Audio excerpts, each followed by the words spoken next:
जय श्री कृष्ण, राधे राधे। आप सभी का भक्ति कथा चैनल पर स्वागत है। आज धनतेरस का पर्व है।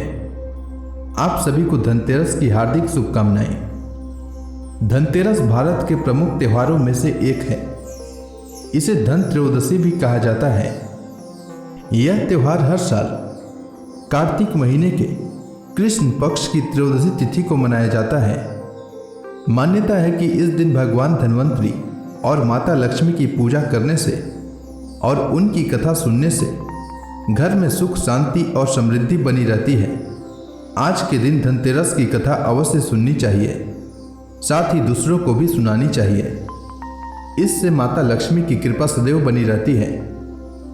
तो आइए सुनते हैं धनतेरस की कथा। पौराणिक कथाओं के अनुसार जब देवताओं और असुरों ने मिलकर समुद्र मंथन किया था, तब कार्तिक के महीने की त्रयोदशी तिथि को भगवान धन्वंतरी प्रकट हुए थे। वे अपने हाथों में अमृत से भरा पीतल का कलश लेकर आए थे।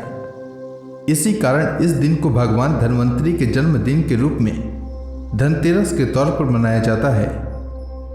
हिंदू धर्म में भगवान धन्वंतरी को भगवान विष्णु का अवतार माना जाता है। उन्हें आयुर्वेद और चिकित्सा के देवता भी कहा जाता है। कहा जाता है कि भगवान धन्वंतरी के प्रकट होने के 2 दिन बाद मां लक्ष्मी समुद्र मंथन से प्रकट हुई थी। इसलिए दीपावली से 2 दिन पहले धनतेरस मनाने की परंपरा है। एक समय की बात है, भगवान विष्णु मृत्यु लोक में विचरण करने के लिए आ रहे थे। तब माता लक्ष्मी जी ने भी उनके साथ चलने का आग्रह किया। तब विष्णु जी ने कहा कि यदि मैं जो बात कहूं तुम अगर वैसा ही मानो तो फिर चलो। तब लक्ष्मी जी ने उनकी बात मान ली और भगवान विष्णु के साथ वो मंडल पर आ गई। कुछ देर बाद एक जगह पर पहुंचकर भगवान विष्णु ने माता लक्ष्मी से कहा कि जब तक मैं न आऊं तब तक तुम यहीं ठहरो। मैं दक्षिण दिशा की ओर जा रहा हूं, तुम उधर मत आना।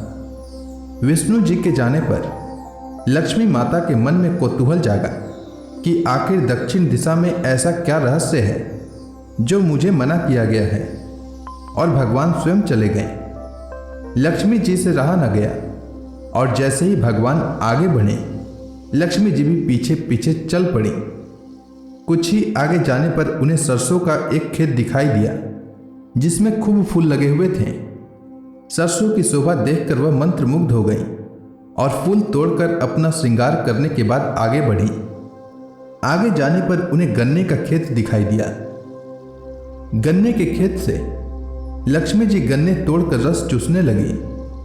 उसी क्षण विष्णु जी आए और यह देखकर लक्ष्मी जी पर नाराज हो गए और उन्होंने शाप दे दिया कि मैंने तुम्हें इधर आने को मना किया था, पर तुम न मानी और किसान की चोरी का अपराध कर बैठी। अब तुम इस अपराध के जुर्म में इस किसान की 12 वर्ष तक सेवा करो। ऐसा कहकर भगवान उन्हें छोड़कर क्षीर सागर चले गए। तब लक्ष्मी जी उस गरीब किसान के घर रहने लगी। एक दिन लक्ष्मी जी ने उस किसान की पत्नी से कहा कि तुम स्नान कर पहले मेरी बनाई गई इस देवी लक्ष्मी का पूजन करो, फिर रसोई बनाना। तब तुम जो मांगोगी वह मिलेगा। किसान की पत्नी ने ऐसा ही किया।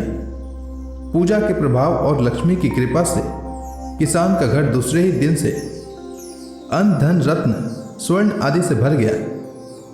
लक्ष्मी ने किसान को धन धान्य से पूर्ण कर दिया।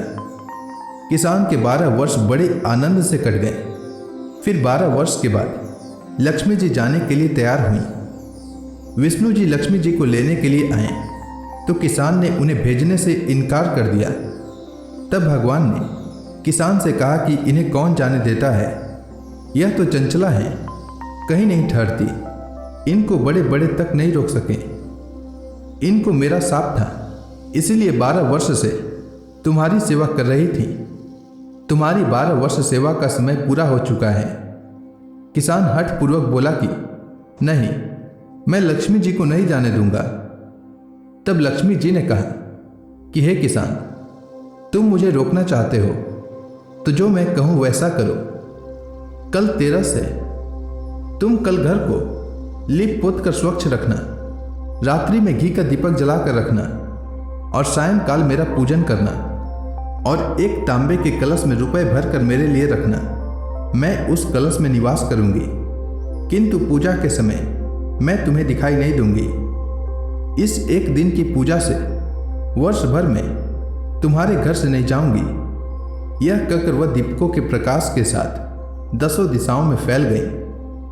अगले दिन किसान ने लक्ष्मी जी के कथनानुसार पूजन किया। उसका घर धन धान्य से पूर्ण हो गया। इसी समय के बाद से हर वर्ष 13 के दिन लक्ष्मी जी की पूजा होने लगी।